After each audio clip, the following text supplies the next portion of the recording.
मेरी माँ जब यहाँ मुखिया बनी और उस भ्रष्टाचारों, दलालों, घुसखोरों से लड़ना शुरू की, मुझे ऐसा लगा कि नहीं, चल करके मुझे भी अपने माँ का सहयोग और अपने परिवार के लोगों का सहयोग करके और इस पंचायत की एक एक जनता को ऐसे घुसखोरों, दलालों के चंगुल से निकालना होगा। ये सोचकर और दिसंबर में 2016 में ही मैं एयरफोर्स से रिजाइन करके और आया हूं और तब से मैं लगातार अपने पंचायत की सम्मानित जनता का हर हालत में जहां जैसे जो जैसे पुकारता है वहां जाकर और एक सैनिक का ही काम कर रहा हूं। ऐसा नहीं है कि मैं नौकरी छोड़कर आ गया तो मैंने मैं सेना की नौकरी छोड़ के आया जरूर हूँ, लेकिन मैं सैनिक हूँ। मैं अब सैनिक हूँ बिना तनख्वाह का। ये कोरोना में लॉकडाउन हुआ, उससे हमें ये शिक्षा मिली।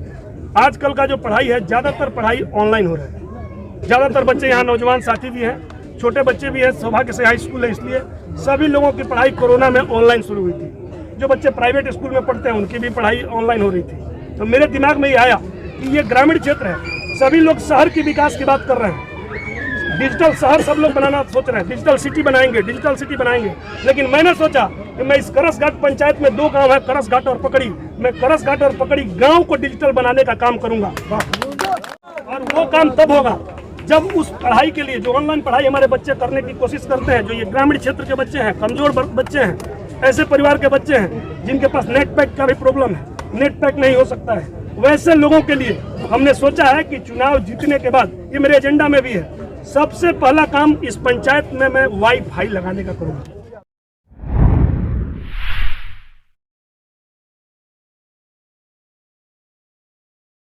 आज हमारे साथ वही मुखिया खड़े हैं जो एयरफोर्स की नौकरी छोड़ करके करसघाट पंचायत में रूट लेवल का अर्थात मुखियाई का चुनाव लड़े और जनता ने इनको प्रतिनिधित्व करने का मौका दिया। और फिर पुनः 2021 के चुनाव में हजारों की संख्या में जनता इनके साथ जुड़ी हुई है और सारी जनता जो है खुलकर करसघाट पंचायत के निवर्तमान मुखिया ब्रजेश कुमार उर्फ मुन्ना कुंवर का समर्थन कर रही है। हालांकि जब डेली लाइव न्यूज स्ट्रीम ने इसका जायजा लिया तो पता चला कि जनसंपर्क ये नहीं बल्कि करसघाट पंचायत की जनता ने इनके लिए निकाला है। तो आइए मिलते हैं इनसे और जानते हैं इनकी रुझान कि किस मुद्दे के साथ 2021 के चुनाव में ये आए हुए और क्यों करसघाट पंचायत की जनता हजारों की संख्या में उमड़ कर इनके जनसंपर्क यात्रा को सफल बना रही है। तो डेली लाइव न्यूज चैनल में स्वागत है आपका मुखिया जी। बहुत बहुत धन्यवाद। सबसे पहले मैं अपने करसघाट पंचायत में डेली न्यूज की पूरी टीम का हार्दिक स्वागत करता हूँ। सबसे पहले मैं आपके इस चैनल के माध्यम से अपने करसघाट पंचायत के सभी सम्मानित जनता मतदातागण को हार्दिक अपने तहे दिल से प्रणाम और सलाम करता हूँ। साथ ही साथ मेरे साथ आज जो ये जनसैलाब आप देख रहे हैं, मैं उन सभी साथियों को, बड़े बुजुर्ग, अपने गार्जियन को, सभी लोगों को मैं बहुत बहुत धन्यवाद एवं आभार करता हूँ। मुखिया जी, आप उतने बड़े नौकरी एयरफोर्स के छोड़ करके आप चुनाव में क्यों है और वो भी चुनाव आप पंचायती लेवल का चुनाव क्यों लें?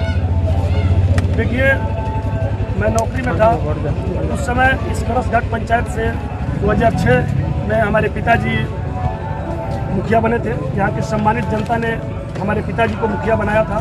2006 से 2011 तक हमारे पिताजी ने यहाँ मुखिया रह करके काम किया था।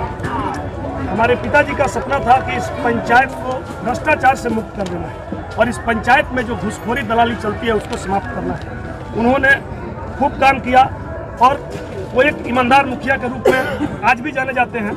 आज वो नहीं है। 2011 में मुखिया का चुनाव किसी कारणवश वो नहीं जीत पाए और 2012 में उनका स्वर्गवास हो गया। मैं एयरफोर्स में था। मैंने सोचा कि आज अगर जिस रास्ते पर हमारे पिताजी ने इस पंचायत को लाया है, भ्रष्टाचार, घुसखोरी, दलाली को खत्म किया है, वैसा चलता है तो बहुत अच्छा है। हम लोग भी यहाँ सहयोग करेंगे, जो भी जनप्रतिनिधि होगा हमारा परिवार सहयोग करेगा और हम अपनी नौकरी कर रहे हैं, हम करेंगे। लेकिन 2011 में जब जनता ने यहाँ पर मतदान किया, ऐसे आदमी के हाथ में यहाँ का बागडोर, इस करसघाट पंचायत का बागडोर चला गया कि आपके पीछे ये हजारों की संख्या में जनसैलाब खड़ा है। आप किसी से भी पूछ सकते हैं, आप हमारे पंचायत में गांव-गांव में जाके पूछ सकते हैं। हो सकता है कोई एक घर ही होगा जो बचा हो, एक छोड़ के हर एक घर से यहाँ के लोगों ने घूस लेने का काम करना शुरू कर दिया। मुझे देखकर बहुत पीड़ा होती थी। ऐसा भी होता था, ऐसे लोग भी चुनाव लड़ रहे हैं जो पहले भी, मेरे पिताजी से पहले भी यहाँ पे प्रतिनिधित्व किए हैं पंचायत का।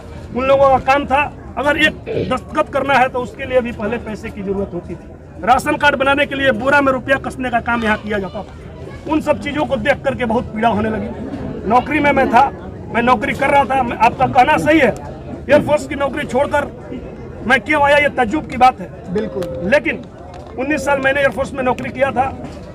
हमारे परिवार का कहिए, हमारे पिताजी, हमारे माताजी, हमारे परिवार के सभी सदस्यों का जो सहयोग योगदान है, हमारे परिवार के करीब करीब सभी लोग नौकरी करते हैं। मेरे से छोटा भाई भी एयरफोर्स आर्मी में है। मुझे लगा कि चलिए, मैंने कुछ दिनों तक 19 साल तक देश सेवा किया है, अब मेरा भाई भी देश सेवा कर रहा है, मैं चलूं और उस पंचायत में जो हमारे पिताजी ने भ्रष्टाचार, दलाली, घूसखोरों को हटाने का काम किया था, फिर से हमारी पंचायत की सम्मानित जनता उससे जकड़ रही है। हमारे नौजवान साथी भटकाए जा रहे हैं। हमारे पंचायत में हर तरफ का रास्ता अवरुद्ध होते जा रहा है। मैं ये सोच करके, और माँ इस पंचायत में 2016 में मुखिया का चुनाव लड़ी। 2016 में मेरी माँ यहाँ के सम्मानित जनता ने मेरी माँ को अपार समर्थन दिया और वो मुखिया बनी। मैं एयरफोर्स में उस समय भी था, लेकिन 6 महीने में जब यहाँ वो लड़ाई शुरू हुई, मेरी माँ जब यहाँ मुखिया बनी और उस भ्रष्टाचारों, दलालों, घुसखोरों से लड़ना शुरू की, मुझे ऐसा लगा कि नहीं, चल करके मुझे भी अपने माँ का सहयोग और अपने परिवार के लोगों का सहयोग करके और इस पंचायत की एक एक जनता को ऐसे घुसखोरों, दलालों के चंगुल से निकालना होगा।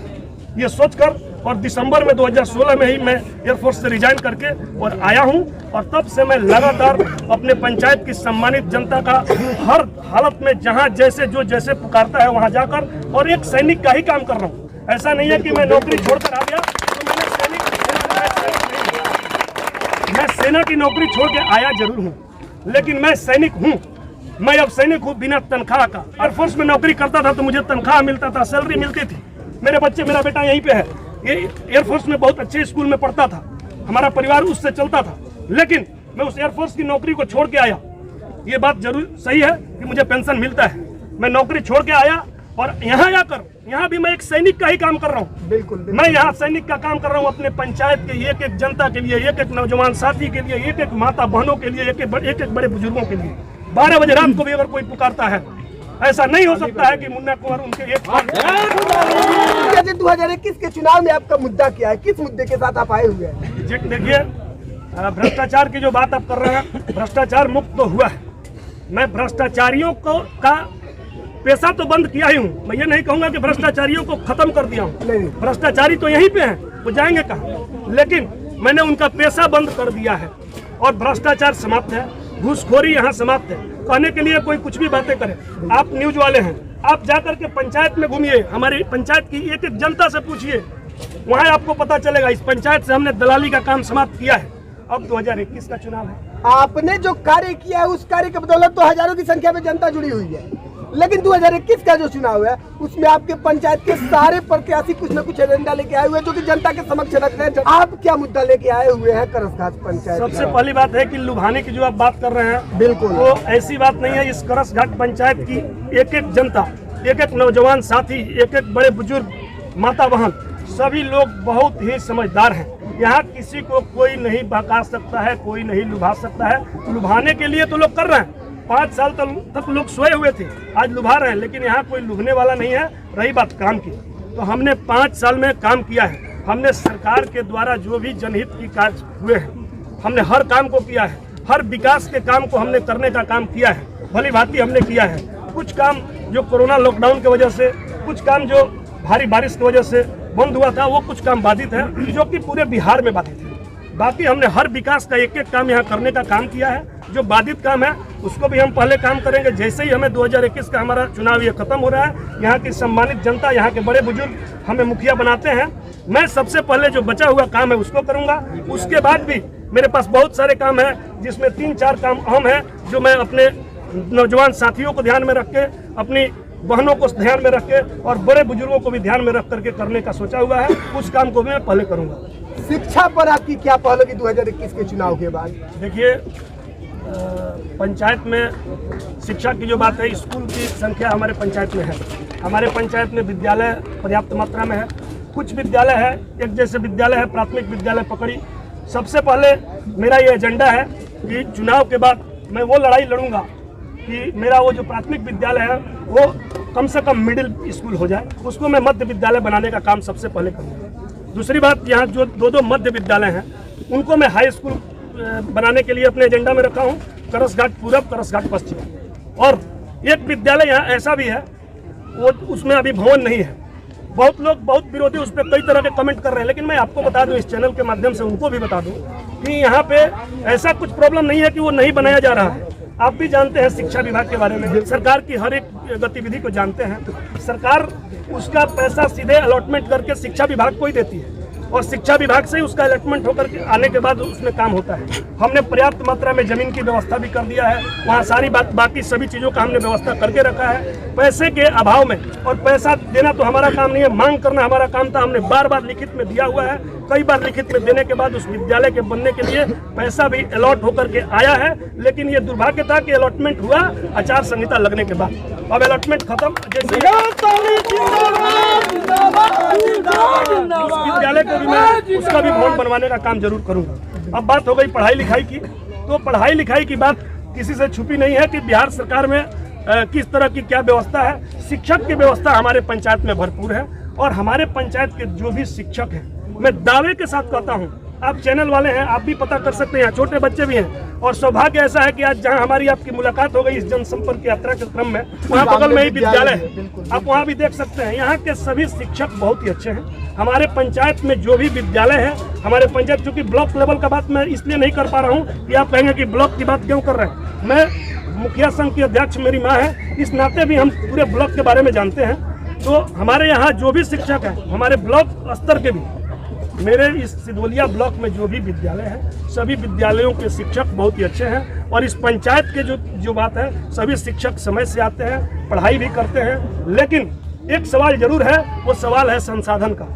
जो संसाधन है उसी से पढ़ाना है, तो इसमें शिक्षक की गलती नहीं है और इसमें किसी जनप्रतिनिधि के लिए नहीं है। हम लोग जो जनप्रतिनिधि, मुखिया की जो बात कर रहे हैं आप, मुखिया उस संसाधन को पूरा नहीं कर सकता है। संसाधन बिहार सरकार अपने हिसाब से करती है। जो संसाधन है उस संसाधन में यहाँ की पढ़ाई लिखाई बहुत अच्छी है। तो आप ये पूछे हैं कि शिक्षा के बारे में और आप क्या करेंगे, मैंने अपने दिमाग से सोचा है, शायद हो सकता है और भी कहीं पे ऐसा होता हो, ये हमारे अधिकार क्षेत्र में आता है, उसको हमने सोचा है। अभी जो ये कोरोना में लॉकडाउन हुआ, उससे हमें ये शिक्षा मिली। आजकल का जो पढ़ाई है, ज़्यादातर पढ़ाई ऑनलाइन हो रहा है।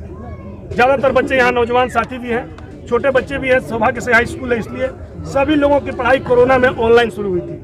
जो बच्चे प्राइवेट स्कूल में पढ़ते हैं उनकी भी पढ़ाई ऑनलाइन हो रही थी। तो मेरे दिमाग में ये आया कि ये ग्रामीण क्षेत्र है, सभी लोग शहर की विकास की बात कर रहे हैं, डिजिटल शहर सब लोग बनाना सोच रहे हैं, डिजिटल सिटी बनाएंगे, डिजिटल सिटी बनाएंगे। लेकिन मैंने सोचा कि मैं इस करसघाट पंचायत में 2 गांव है, करसघाट और पकड़ी, मैं करसघाट और पकड़ी गांव को डिजिटल बनाने का काम करूंगा। वो काम तब होगा जब उस पढ़ाई के लिए, जो ऑनलाइन पढ़ाई हमारे बच्चे करने की कोशिश करते हैं, जो ये ग्रामीण क्षेत्र के बच्चे हैं, कमजोर बच्चे हैं, ऐसे परिवार के बच्चे हैं जिनके पास नेट पैक का भी प्रॉब्लम है, नेट पैक नहीं हो सकता है, वैसे लोगों के लिए हमने सोचा है कि चुनाव जीतने के बाद, ये मेरे एजेंडा में भी है, सबसे पहला काम इस पंचायत में मैं वाईफाई लगाने का करूंगा। हमारे सभी बच्चे अच्छी तरह से पढ़ाई कर सकेंगे, जो ऑनलाइन पढ़ाई आराम से कर सकेंगे। ये शिक्षा के बारे में हमारा पहला सोच है। क्या जी, लाइव के माध्यम से आपको आपके पंचायत की जनता भी देख रही है। चलते चलते जनता आपसे ये जानना चाहेगी, अब मेरा अगला सवाल भी ये होगा कि जनता को आप क्या संदेश देना चाहते हैं आगामी चुनाव को लेकर। देखिए, चुनाव अब क्या होना है, चुनाव की तो औपचारिकता है। आप आज देख रहे हैं जिस तरह से अपार समर्थन मुझे इस करसघाट पंचायत के एक एक नौजवान साथी, बड़े बुजुर्ग, मेरे चाचा, मेरे सभी गार्जियन, माता बहनों से जो मिल रहा है, और आज जो ये समर्थन मिला है, ये जो आप जन सैलाब देख रहे हैं, ये कोई ऐसा नहीं है कि कहीं से बटोरा गया है। मैं अपने जनसंपर्क में चला हूँ, ये मेरे जनसंपर्क में चलने पर मेरे प्रति कहें अथवा इस पंचायत को बचाने के लिए वैसे लोग भी यहाँ चुनाव लड़ रहे हैं। यहाँ पे ऐसी रणनीति चल रही है कि ये पंचायत अगर उन लोगों के हाथ में बागडोर चला जाए तो इस पंचायत का विनाश होना ही एकदम है, सीधे दिखता है कि विनाश होगा। तो इस पंचायत को विनाश से बचाने के लिए यहाँ पे एक लोग एकदम का कहना है कि ये पंचायत तभी बचेगा, विनाश से ये पंचायत तभी बच पाएगा जब इस पंचायत में एक सिपाही, एक वायुसेना का सैनिक यहाँ पर आकर के और मुखिया के रूप में काम करेगा। और ये देख करके इन लोगों ने अपना मुखिया मान लिया है। औपचारिकता है, 29 तारीख को औपचारिकता होगी और यहाँ की करसघाट पंचायत की सभी सम्मानित जनता पुल छाप पर अपना बटन दबाकर और हमें भारी मतों से विजयी बनाएगी। अब मैं अपने पंचायत की सम्मानित जनता, वैसे लोग जो यहाँ नहीं भी आए हैं, इस लाइव को देख रहे हैं, सभी लोगों से हाथ जोड़कर कहता हूँ, आप लोग जहां भी हैं मेरी बातों को सुनकर मैं आप लोगों से प्रार्थना करता हूं, आप लोग पुल छाप पर 29 तारीख को अपना बटन दबाकर और ऐसे बटन दबाइए कि मशीन भी बोले कि पुल छाप निशान किसी को मिला हुआ है।